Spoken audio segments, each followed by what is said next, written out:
when we come out on the other side, we'll be on the infield. And the infield's got 212 acres. And on race weekend, they'll get about 50,000 people camping on that infield.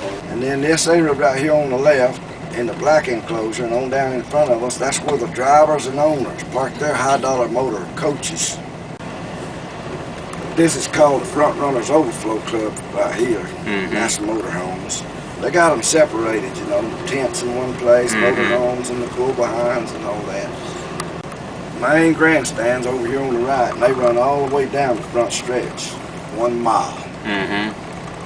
143,000 seats, so there will be. See, where there's no paint up here, you can see the new seats. They're replacing the seats, and what they're putting in is sitting on the front over at the Hall of Fame. If you want to look at them and see what they look like.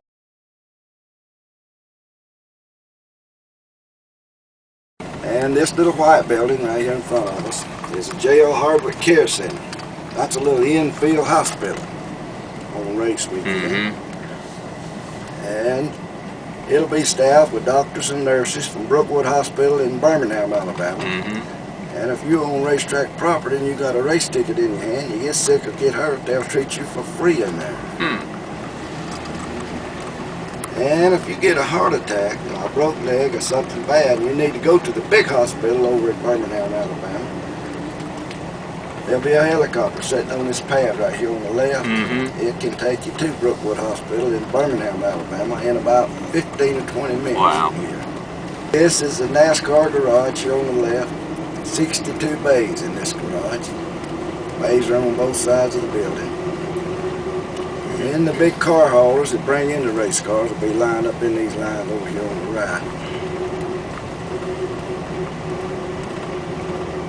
And this next building, they're doing a bunch of work on it. It's a Goodyear building. That's where the Goodyear tires come in.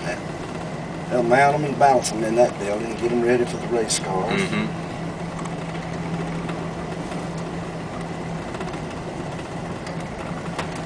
Next building is the Kim Patterson Media Center. All your news media from the track comes from that building.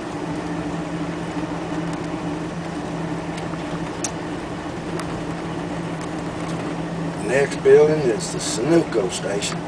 That's where the race cars get their gas. This is 98 octane unleaded fuel. The little Hoosier Racing Tire building back here on the back, the ARCA cars use Hoosier tires on their cars when they come in.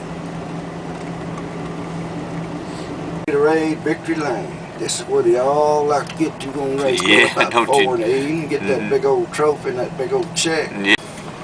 This is the truck garage here on the left. But these two stands, you can join that club for $175, and it's a good deal considering all you get. There'll be a big white tent set up in between these two stands, and they'll have unlimited food and drink in there all day long. 3 meals. Breakfast, lunch, and the evening meal. And then they got their own little private bathroom right there. Air-conditioned bathroom. You get to drive your own car inside the track and park right down that way, just a little piece. And you'll be sitting right here in front of pit road. You can watch a pit crew work. Then there'll be a big screen TV up in each corner, them two stands. You can see what's going on all the way around the track. Can I call you back in about 15 minutes?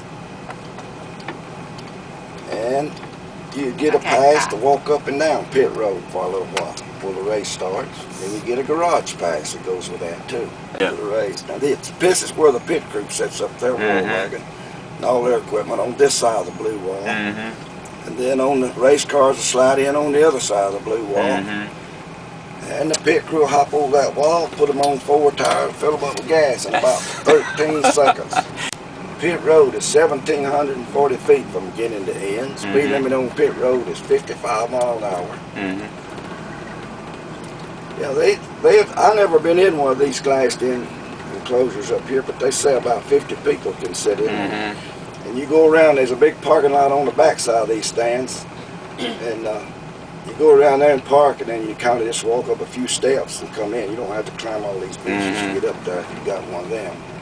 Then that big white building up on top, that's where the NASCAR officials sit. NASCAR, the ESPN, and all that. Now, these seats on the bottom are new. They hadn't been in too long. Been through about 3 races. They're a lot more comfortable than the old seats was. They got an armrest on them, cup holders on them, and all that stuff. Now, this is the start and finish line. It's down at the end of the first stretch on this track. Right. Not at all the way to the end, but down toward the end. Now, I know you know about the transponders on the cars. Yeah. And this track has got sensors ever so often. I'll show you one of them right on down just a little bit further. Ever so often, all the way around the track, the sensors, even on pit road, they know where they're at all times. See this line right here? Right.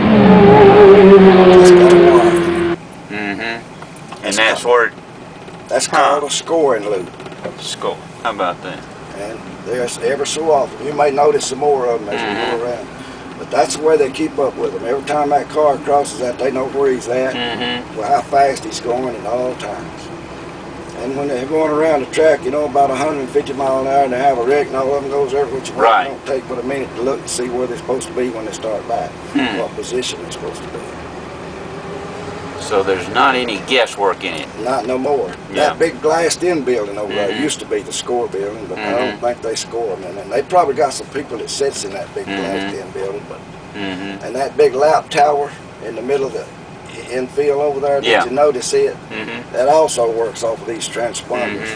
You know, showing your favorite driver up there by number 1, and then the next 30 seconds there might be another car there. That changes. That's where the board, they got the board and put the on the board. All that's automatic. So they keep all those seats covered when they're not using them? Yes, ma'am. They didn't sell them out this last race up on there. They lacked that many selling out all of them, so they covered them up and made them look better. What about, does this deal we were talking about there where the stand is, do they sell out pretty quick? They sold out last time about maybe a week or 2 before the race started, before the race. We get them over to the ticket office just like you do regular tickets. Now this is a full 33-degree turn 1. Whoa. That's the full 33 degrees right in here. And that is some You have to be running about 80 or 90 to stay up on it.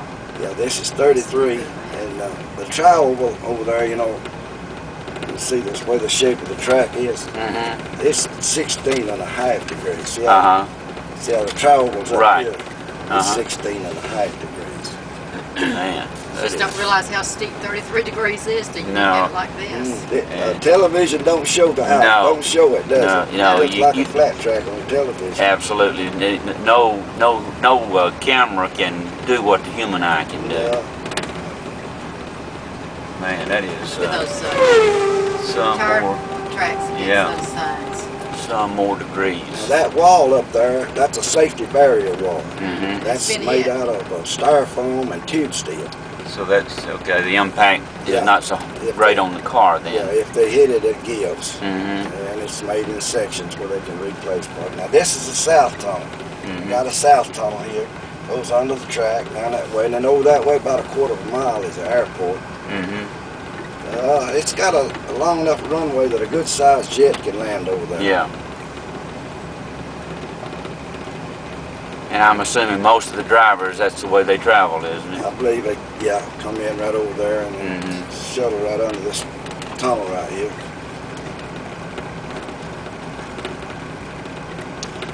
Yeah. You don't ever get to see them hardly. Yeah.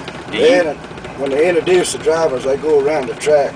You know, how the last one I saw, I was here. They'll have a new Dodge pickup truck, and they'll stand up in the back. They have 42 of them. Each one will have a new truck, and them Dodge goes around there. You know, that's advertisement. Right. Yeah. And they'll stand up in the back. They make a couple of laps, wave at everybody. Now, you know about the Allison family, don't you? Well, you know, I know a little about them, but I'm not a race car fan. I just enjoy this kind of thing about racing. Well, that's the Allison grandstands. The Allison family done a lot to get this track started back in 1969. Bobby and Donnie. And there's 20,000 seats in them stands. And you can get a ticket in these stands for 2 days for $49. I know the price of these. But them's on the east side, so you know what's going to happen. Yeah, you're going to get some sun. Sun's going to be shining right in your face. Yeah. When do they normally start the races? What time of day is it? About 1. 1? Yeah. They start them about 1 o'clock. This is strictly a daytime track. You don't see no lights. No, yeah. Now this track was built on a World War II Army Air Corps training base. I didn't know that. Yeah, there's 2 big runways inside that infield. They just left them there when they built the track. And when y'all go back over to the gift shop, kind of go around the counter a little bit, and there's some big pictures on a column back there, and you can look and you can see the motorhomes and stuff on them big. They use them for motorhome camping. Big runways in there. They're about that long on that big picture. But you can see how they shape. One runs this way and one runs crossways. Wow. Now up on this bank here is the Allison Motorhome Park. You can drive your motorhome right up on this bank, facing the track. Sit in your motorhome and watch the race.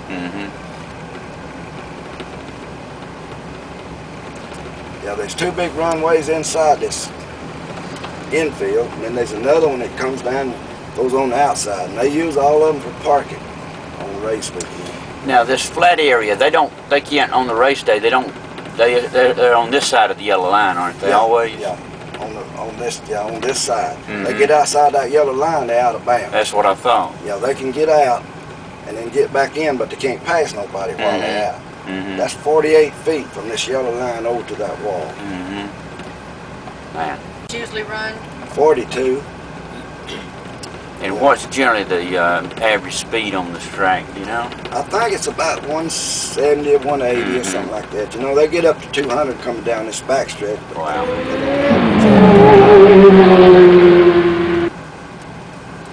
And this is gate 9 right here. This is where all the big car haulers and motor homes. Everything that can't come through the tunnel where we come through, they come across right here. It's a pretty good little dip right in here. And them motor homes will drag when they go across this dip. But there's a little bridge that lays right over there. Got a big forklift, they'll bring it over here and level it out for them where they can get in.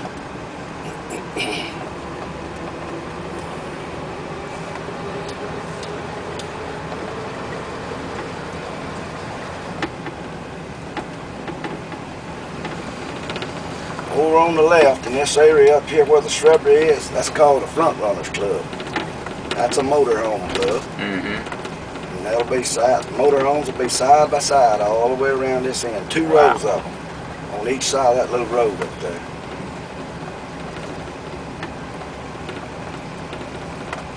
And there's a road that goes around the top of this track. It's all the way around the track. They call it Rim Road. Where we are up to that road, they say that's 4 stories high, or either 40 feet, straight up and down this way.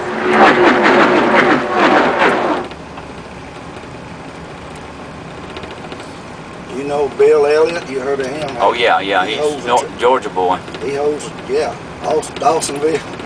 He holds a track record at this track for running the fastest speed. He ran 212.808 miles per hour. Wow. And we haven't been up. He's got a place up in Dawsonville, and we've never been there. Yeah. They call him Awesome Bill from Dawsonville. Right. And he won a race at this track. He was 2 laps down. He broke an oil line or something. Had to go in, get it fixed, and when he come back out, he was 2 laps down. He come back and won that race. Wow. That was back about 1987 or 88. You know, right after that, they started using the restrictor plates, and that'll be the record forevermore, that one, that 212. Yeah. Well, I know they apparently have to fight whether it stays on the ground or goes airborne. Yeah, they'd be going airborne if they didn't use them restrictor plates. Now they're going to do away with the carburetors starting in February when they start racing. Have you read that or seen No, that? sir, I haven't. Yeah, they're going to use fuel injection. You know, they'll be using carburetors. Boy, things have changed so that. They'll still have the restrictor plates because, you know, the throttle body bolts on right under them. They say they're going to drill them out just a little bit bigger, though.